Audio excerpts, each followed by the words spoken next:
Oi, amigos. Estamos aqui hoje para mais um vídeo, no dia 7 de setembro. E hoje eu vou falar das diferentes pressões estratégicas que regem países como, por exemplo, o Brasil e a Índia, e que determinam a construção, a elaboração de planos diferentes de reequipamento de suas forças armadas. Eu não vou fazer uma comparação entre o Brasil e a Índia, mas no final desse vídeo eu vou fazer uma pequena comparação. E eu sei muito bem que, nesse momento, eu vou ter algumas discordâncias, né? Vozes discordantes para o que eu vou colocar. Mas eu também sei que aqui no canal, né, já foi demonstrado, né, que eu tenho uma audiência inteligente, né? Uma audiência que debate respeitosamente, procura encontrar, né, soluções, procura encontrar o caminho, né, dos temas, né, sem que em algum momento haja nenhuma desrespeito e sem que a opinião seja desrespeitada, né. Vocês, assim como não desejo que sigam tudo que eu falo aqui, porque são pessoas inteligentes, não é um gado, né?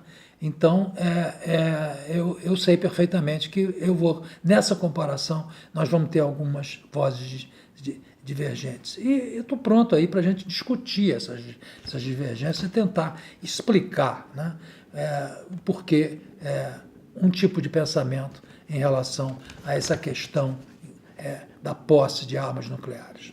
Muito bem. A Índia, né, os estrategistas indianos afirmarem que eles estão cercados, né, de antagonismo e cercados também de países que eles denominam de failing ou failed states, ou seja, estados falidos, né? São aqueles estados em que não existe uma estrutura muito boa, né, de governo, de Estado, né, e eles denominam de estados falidos. Eles classificam até o Paquistão, seu maior adversário e também uma nação nuclear, como um desses estados falidos. Mas mais especificamente seriam Mianmar, o Nepal, né, Bangladesh, né, que abrigam, né, grupos, né, de radicais, né, islâmicos e que exportam violência e estão ali ao redor da Índia. Fora isso, tem uma fronteira enorme com a China, que também é uma antagonista da Índia. Né?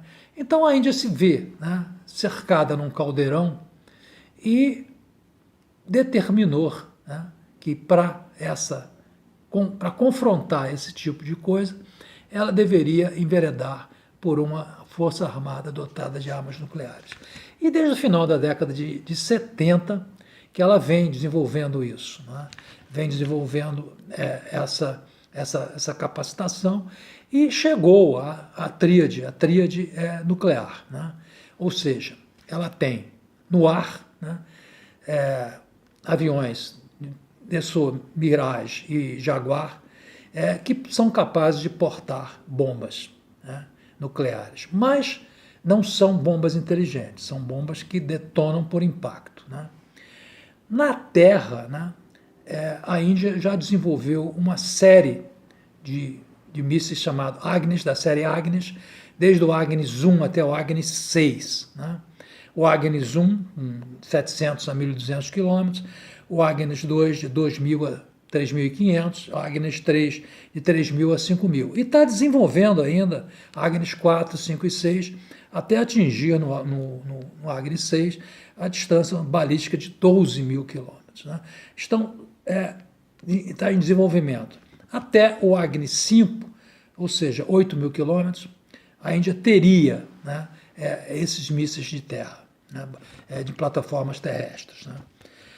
No mar, né, já com o seu submarino Arihant, o primeiro nuclear operacional, ela teria a capacidade de instalar os mísseis K-15, Sagarika, né, e de 750 quilômetros apenas de range, e os K4, de 3.500 quilômetros, que foram testados recentemente e chegaram aos testes finais, inclusive atingindo aqueles testes de Zero Circular Error probability, quer dizer, aqueles testes que determinam que mais de 50% dos lançamentos vão atingir, vamos assim dizer, o centro da circular e que se imaginou ser o alvo, né? Então, para sustentar uma dessas suas pernas, da sua tríade, a perna marítima, a Índia está com um audacioso programa de construção naval, né? Vamos falar aqui dos submarinos, né? Além da classe Arihant, que são 4 submarinos, o Arihant já em operação, o Arigart, que deve entrar em operação esse ano, né? Está já em fases finais de teste de mar, e mais 2. Esses dois subsequentes teriam mais 1.000 toneladas. O Arihant e o Arigart são de 6.000 toneladas. Esses dois seriam de 7.000 toneladas. Mesmo talvez para poder suportar melhor o míssil K4. Porque como eu não cheguei a mencionar, mas eu deveria mencionar que essa tríade nuclear, né, da Índia ainda está um pouco capenga, né? Primeiro porque na sua versão aérea as bombas são bombas de impacto, detonação por impacto, né? Os mísseis marítimos, os mísseis a serem instalados nos submarinos, não tão de curto alcance. Por exemplo, o Sakarika, o K-15, para alcançar, por exemplo, o Paquistão, teria que estar lá no Mar da Arábia.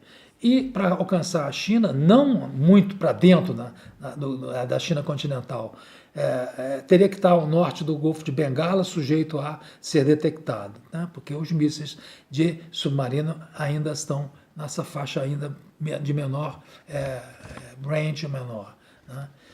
O K4 talvez possa atingir um pouco mais além, mas ele ainda não há sinais de que ele esteja operacional nos submarinos submersos. Eles foram testados em plataformas submersas a 30 e 50 metros, mas plataformas fixas submersas, né? Então, essa tríade ainda é um pouco capenga, né? Então, voltando à perna marítima, né? Além desses 4, existem o programa de se construir 6 submarinos de ataque, um SSN de ataque, né? Embora todos os dois, a construção do submarino nuclear é sempre complexa, os submarinos de ataque são um pouco mais simples, né? E a Índia está prevendo 6 de ataque. Além disso, 6 submarinos convencionais de contrato com a França, com a Naval Groups, com o Scorpène, né? O mesmo Scorpène brasileiro, com as modificações que a Índia propôs. Foi, aliás, um desses submarinos em que houve aquele vazamento de informações, foi de um submarino de especificação indiana, né? E, além desses, mais um projeto de um submarino balístico de 13.500 toneladas. Então, veja bem, a Índia está com um audacioso plano de construção naval de submarinos, né? Não vamos aqui mencionar nem os porta-aviões, porque ela já está construindo um e pretende construir o outro de 65.000 toneladas, né? Então, os submarinos são 3 tipos de submarino. O submarino balístico de 6.000, 7.000 toneladas, o submarino de ataque, né, na ordem de 6.000 toneladas também, e esse balístico de 13.500 toneladas. A gente sabe que o Arihant, né, o primeiro operacional do submarino, teve um problema em 2017 ou 2018, não se sabe bem. E o relato dessa avaria é que foi um pouco suspeita em termos da explicação técnica. Porque foi dito que uma escotilha foi deixada aberta e entrou água salgada na região das máquinas, avariando tubulações do primário. E tiveram que trocar todos os equipamentos do primário que foram afetados, né? É de se estranhar 2 coisas. Primeiro, que se houvesse essa escotilha na região das máquinas, o que parece que não existe nesse submarino, lógico que seria muito difícil num submarino nuclear que essa escotilha ficasse aberta inadvertidamente sem que sensores demonstrassem isso, né? Mas o que parece também é que não existe nessa região de máquinas, esse é um submarino com um projeto baseado num projeto russo da classe eco, não existe escotilha nessa região. Né? As únicas escotilhas de submarinos nucleares que a gente tem notícias são, inclusive, no submarino francês, que o nosso submarino nuclear deve herdar. É um escotilhão, um soft patch, que é colocado no convés principal e que tem a finalidade de facilitar a troca de combustível. Né? Ele é perfeitamente vedado, né? É feita uma instalação, é vedado, e a água do mar contribui também, pela pressão do mar, a deixar isso mais ainda fixado na estrutura do submarino. Então, o que a gente sabe são esse tipo de escotilha existe nesse submarino. Os submarinos americanos não usam essa escotilha, os submarinos russos também não. Submarinos russos normalmente são de 2 cascos, de casco duplo, né? E não se tem notícia que exista essa escotilha. Né? Então, essa notícia que foi veiculada na imprensa indiana não foi confirmada nesses termos pela Marinha Indiana, ela foi veiculada na imprensa indiana. Eu vou na edição eu vou colocar qual é o veículo que colocou essa informação, mas aparentemente ela está tecnicamente equivocada. Né? Outro motivo deve ter sido a avaria do Ariane. Né? Muito bem. A Índia, evidentemente, quando entrou nesse programa de dotação de armas nucleares para suas forças armadas, ela tem uma doutrina nuclear. Né? Todo país estabelece uma doutrina nuclear. São vários pontos, agora tem 2 pontos importantes. Um é que a Índia seguiria uma política de não primeiro uso, no first use, ou seja, só usaria armas nucleares em retaliação. Mas também afirma que, em caso de ataque químico, ela poderia retaliar com armas nucleares. Nessa doutrina da Índia tem uns 9 ou 10 pontos, né? Eu não vou listar eles todos aqui. Então agora a gente chega naquele ponto, né? Uma vez a gente determinado e aceitado que a Índia tem características de pressões estratégicas para enveredar para um campo de armamento nuclear, vamos comparar um pouco com o Brasil. Né?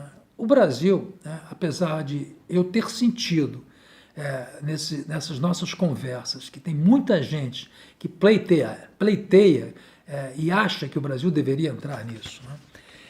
O Brasil não tem adversários, né, nucleares para dar uma razão para ele estabelecer uma política de dissuasão contra esses adversários. Né? Desde a época dos primórdios da energia nuclear, logo no início, né, eu lembro que eu já mencionei aqui que logo depois de Hiroshima e Nagasaki, por volta de 1949, o Truman, numa reunião com a Atomic Energy Commission, ele disse que a bomba atômica não era uma arma militar, ela era uma arma que matava mulheres, crianças e população indefesa, população desarmada, e que não deveria ser encarada da mesma forma que canhões e fuzis. Ou seja, logo depois da primeira utilização, houve aquele surto de moralidade, embora os militares, como eu já disse em outro vídeo, absorveram muito facilmente a ideia de ter no seu estoque, no seu